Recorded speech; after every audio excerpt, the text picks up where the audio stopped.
And my hope is, although Mauricio mentioned knowledge, my hope is that you'll leave here knowing less than when you came, that hopefully the words will cut through the concepts, reveal the limits of our conceptual thinking, and point to the deeper reality. Because the real question is, and I'm going to see if I can play with my pointer here, this is the deep gratitude for the gift of being together in this timeless and irreplaceable moment, which is all there is, by the way. You may have already noticed. So the key question is, who am I? I'm going to play with these little slides up here. I don't usually do this, but this is fun. We have a larger group. So who am I, right? Who am I really? I mean, this is the deepest question that we have to ask and find an answer to in this lifetime. And of course, we have many concepts of what the answer might be. We've studied many different traditions, perhaps, scientific and spiritual.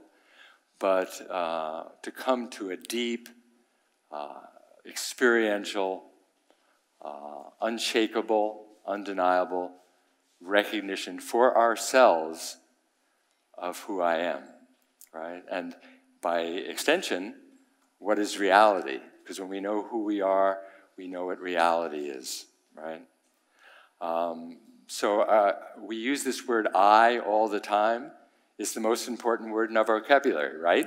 I do this, I think this, I experience this, I have this, I've attained this, this is what I've been, the story, the narrative that we perpetuate and identify with. But what does this I really refer to? You know, if you take a moment and consider that you've been using this word I from the time you were very little, 2, 1.5, 2, right? All the way through now, and you at so many levels have completely changed, and yet that I has remained the same, right? We do have this intuition that what gazes out through this eyes and experiences life through this body and mind is the same I. But what is it? It isn't the brain, it isn't the body, right? It isn't the concepts. All of those things have changed over the course of a lifetime. And yet the I, the fundamental I, has remained the same. So that's the question. Who or what is this I, right? That we're referring to when we use this precious word.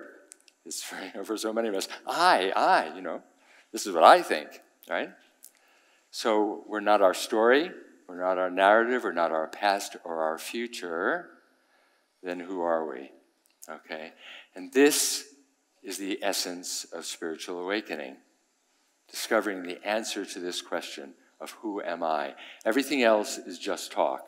It can be very exalted talk. It can be very inspiring talk, right?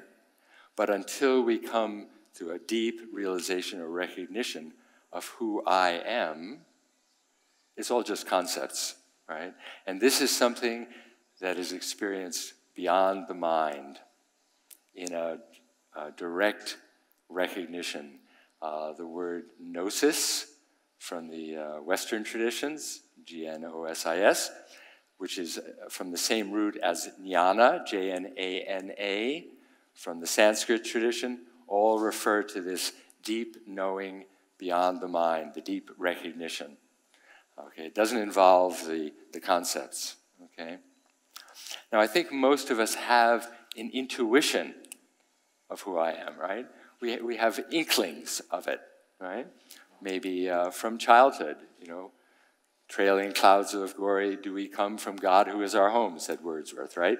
We're born with an intuition of our immortality, of our timelessness, our deathlessness. But to really recognize that for ourselves and to have it be an abiding knowing, not just something that we've glimpsed from time to time, but something that informs our every moment, okay, that gives depth and meaning and value and love and peace and happiness to each moment. This is what self-realization is about, okay?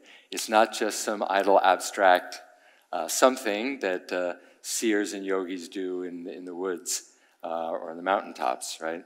It's for each of us, and it's for the deep enrichment of our own lives and, of course, for our planet, which is in deep need for this kind of knowing, right?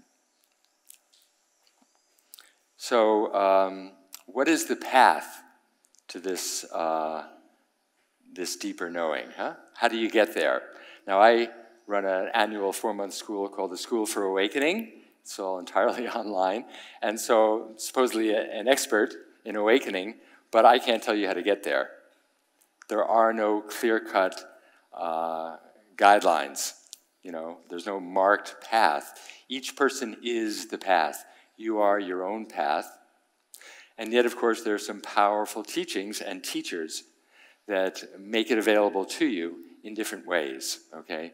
And so there's something paradoxical about this awakening journey, and that's why I like this expression, the truth can't be found through seeking, but only seekers find it, right?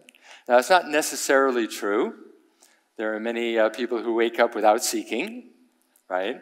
But what's often the case is that we seek, and it's only when we come to the end of the search, in other words, the search exhausts itself, and we've totally given up, that we find ourselves falling prostrate at the feet of the truth and then wake up to who we are, right? So it would be nice if there were some easy guidelines that one could follow. And of course, there are many traditions, and I've followed several of them. The Zen tradition, I was a diehard Zen monk, go for it, solve those koans for many years. And it was only when I realized that I couldn't possibly solve any of these koans and I gave up, that I finally discovered Jean Klein, my teacher. And when I met Jean Klein, who was not a Buddhist, and who didn't talk the usual Buddhist jargon, I said, who is this guy? And when I finally really met him, I realized he is the embodiment. He was the embodiment of everything I was looking for. And so within a year of studying with him, there was an initial and quite powerful awakening, because I guess I was ready, but also because the quality of being and the direct transmission in the silence was what made that possible. So that was a mystery. I can't say, go here, go see this teacher. That's what's going to happen to you. For each of us, it's different. But something about the seeking, something about the sincerity, the deep wish to know, to discover, to realize who we are, that's what carries us along. In the Tibetan tradition, there's a well-known saying, everything rides on the tip of your motivation. That deep motivation, that deep desire to know who we are, that's the seeking we're talking about. And yet, the search as a pre-programmed way of getting someplace, which of course Buddhism outlines very beautifully, but I've met so many Buddhists who've done the tried and true and gotten nowhere and really have no idea, and in fact are so caught in the technique and in the trappings of the journey that they forgot what they're looking for, Buddha doesn't mean the great meditator. Buddha means the awakened one, right? And that's something I think a lot of Buddhists, my Buddhist friends, need to realize, right? So, excuse me to any Buddhists in the audience. So, there are two trends within the non-dual approach.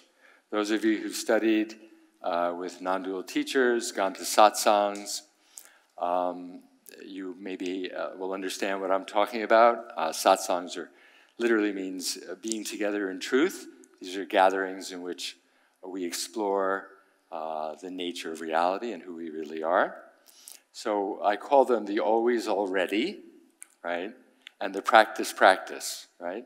The always already is, you're already enlightened, there's nothing you need to do, don't bother to do any practices, just be. The problem with that is that it can lead to a kind of, how shall I call it, a kind of divine stupidity, perhaps. You really haven't seen it, but you sort of pretend that you do.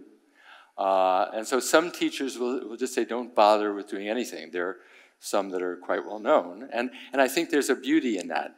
The teachings are coming from an absolute place and a fundamental truth. Awakened awareness, your true self is always present, is always available, is always the one that's looking out through these eyes. Call it consciousness, call it spirit, call it being itself, right? That's what's living this life.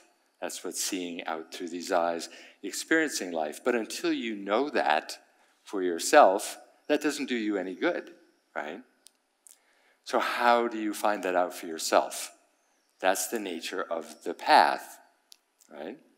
So then there are those who take the path and turn it into practice, practice, practice. That's the other extreme. Just keep doing these kinds of meditations over and over and over again. Visualize these deities, say these mantras and prayers, and eventually, over several lifetimes, if you're lucky and your karma is good, you will ultimately, finally wake up, right? Now, there is a certain wisdom to that as well, because a devotion to a path can be very helpful, and certain practices are actually very powerful, right? As we all know, as we've all discovered. But if used repetitively, over and over again, in a kind of rote manner, they tend to put you to sleep, actually, and lead you farther and farther away from awakening, because it gives you the impression that what you're wanting to awaken to is somewhere out there, far away from you, right? That you have to attain. And they don't point you back to the truth of your being, which is right here, right?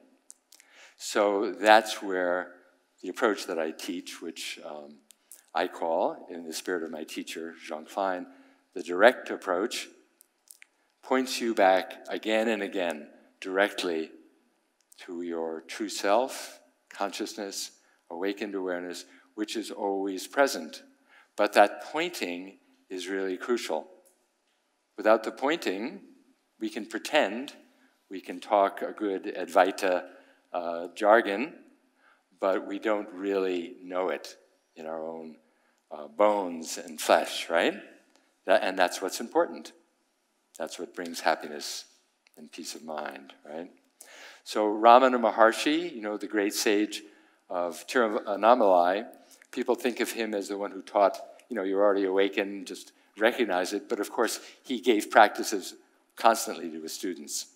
You can do who am I, you can do japa, you can do mantra, you can, whatever it is. You can just rest in the I am. And he would gear the practices to the endowments of the students. So there's an appropriateness to that. He recognized that even so, yes, you're already awake, and yet practices can be helpful. So, and this is what's called in Zen, I don't know if that's the next slide. Am I going backwards? No, going backwards. Oh, that's right, I've got it upside down, no wonder. Yeah. The Gateless Gate, the open secret. So in the Advaita tradition, other traditions, it's called the open secret. Of course, you're already awake. Awakeness is what is all-pervasive. There's nothing but this, the essence of what is. And you are an expression of that, right? And yet, it's still secret until you realize it, right? In Zen, it's the Gateless Gate. When you get to the other side of the gate, you realize there never was a gate. But on this side of the gate, there seems to be an insuperable barrier that prevents you from realizing who you are. So how do we go beyond that, right? Whoops, I'm going backwards again. Well, let's enter out of order.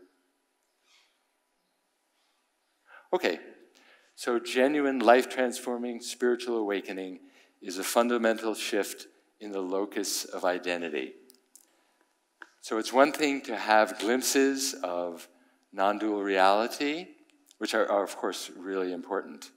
Moments in which we feel ourselves to be one with all of life, in which the sense of self drops away momentarily, and there's a sense of the all-pervasive nature of reality. These are powerful glimpses, but to really know that who I really am is the essence of what is consciousness, is spirit, is awakened awareness, yes? To know that to the depths of our being. So that's a shift in the locus, the location of who we take ourselves to be, from being Stephen, John, Mary, Giovanni, to I am everything, I am awareness itself, I am consciousness, and this that's expressing itself here is one of the many expressions. It's also the life that I get to lead, and of course, in relationships, in work, it's very important to be this as well. We're not talking about denying that. Spiritual bypassing, to own our feelings and our yearnings and our natural expression, but at the same time know that who we are fundamentally is consciousness, right? To the very depths of our being, and so that translates into our lives, how we relate to other people, how we relate to, again, our work, to the so-called objective world, manifest reality, right? So that it be genuine, that it be deep, and that it be abiding is the other word that you enjoy. So, how many of you know who said this? Anyone know? Leonard Cohen. Right? If you don't become the ocean, you'll be seasick every day. One of my favorite expressions, right? And Leonard, of course, was a Zen student, and I think he really knew what he was talking about, right? Certainly in that expression. Now, of course, the slight correction is you already are the ocean. I think the way I would say it is, if you don't realize that you are the ocean, you'll be seasick every day, right? As long as you're taking yourself to be the wave, you'll be battered around constantly by the ocean, life's ups and downs. I'm suffering now. I'm elated now. I'm succeeding now. I'm failing now. Oh my God, right? We're constantly being battered around by the narrative, the story, the dream, lost in the dream, right? So once you realize that you are the ocean, sure, you're also the wave, and sure, you feel, but then there's the deeper knowing of this ground, our home ground of consciousness, of being, which is never disturbed, no matter how much we're buffeted by everyday life, which we are, inevitably, and unavoidably. We can't avoid that. That's the nature of human existence. We're going to fail and we're going to succeed. We're going to be born and we're going to die, right? So how to recognize that we are the ocean. This is what, excuse me, spiritual awakening is about. So practices used judiciously can be helpful. We'll do some of that in the hour subsequently. I'll lead you on some guided meditations that will lead you through the stages of awakening, which, if I have time, I'll talk about before I'm done. But I would say an important piece of the puzzle is the teacher. Now, it's definitely possible to wake up without a teacher. Many people do it. Although many of the people who do wake up without a teacher come to a teacher subsequently to help them understand what they've experienced. But the teacher can be a powerful catalyst for awakening. I say that from my own experience. I had the good fortune of studying with Suzuki Roshi, who wrote Zen Mind, Beginner's Mind, shows how old I am. And then studied with several other Zen teachers, and then met Jean Klein, who really was, my guru, my real root teacher. And it was in meeting Jean Klein that the true awakening happened. So the teacher is, by his or her being itself, transmitting awakened awareness. Okay? So being with a teacher, in whatever form that takes, can be very helpful, very powerful. So I've left you, as I'm just about done here, I've left you with probably many more questions than answers, which is great. It's the way it should be. Okay, thanks so much. Great.